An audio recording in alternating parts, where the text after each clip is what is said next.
Here's the thing nobody tells you about discipline. And once you see it, you'll understand why most people fail somewhere around week 2. It's not that you don't have it. You actually do. You've proven it before. You've forced yourself out of bed at 5 in the morning. You've made the plan, bought the journal, set the reminders. You told yourself this time would be different. And for a while, it worked. But then somewhere around week 2, sometimes even week 1, something strange happens. You just stop. Not because you're lazy, not because you didn't want it badly enough, not because the goal was wrong, but because discipline was never designed to carry you that far. Discipline is sprint fuel, and you've been trying to run a marathon on it. What makes this worse is that nobody talks about it. Everywhere you look, people are selling the same idea. The people who succeed just have more of it, more grit, more willpower, more discipline. So when you fall off, you don't think the strategy was flawed, you think you are. You start telling yourself a story, that you're inconsistent, that you're weak, that you never follow through. And that story quietly follows you into the next attempt, which means you're already starting from a disadvantage before you've even begun.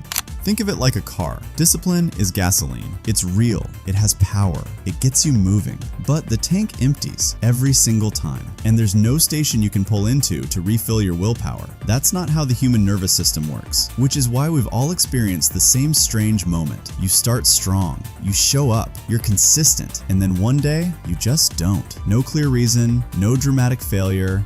Just drift. And the gap between the day you stopped and the day you started wondering why is where most people lose years of their life.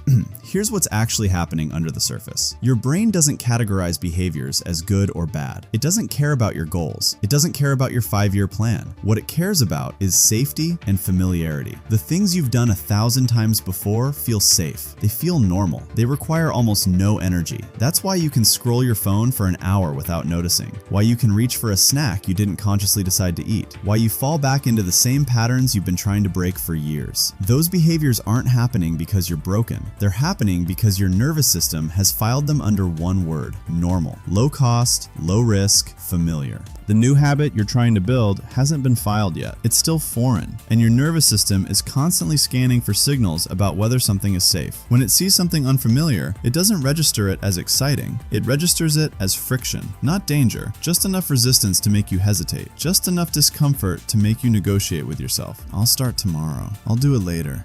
I've had a long day. Sound familiar? That's not weakness. That's your nervous system doing exactly what it evolved to do: protect you from the unknown. This is why forcing it with discipline rarely creates lasting change. Because every day you're relying on willpower, you're essentially arm wrestling your own nervous system. And your nervous system has infinite stamina. You don't. Eventually you get tired. Life gets complicated. Something interrupts the routine, and the discipline you were rationing finally runs out. And suddenly, you're back where you started, except now with an extra voice in your head saying, "I knew I'd fail."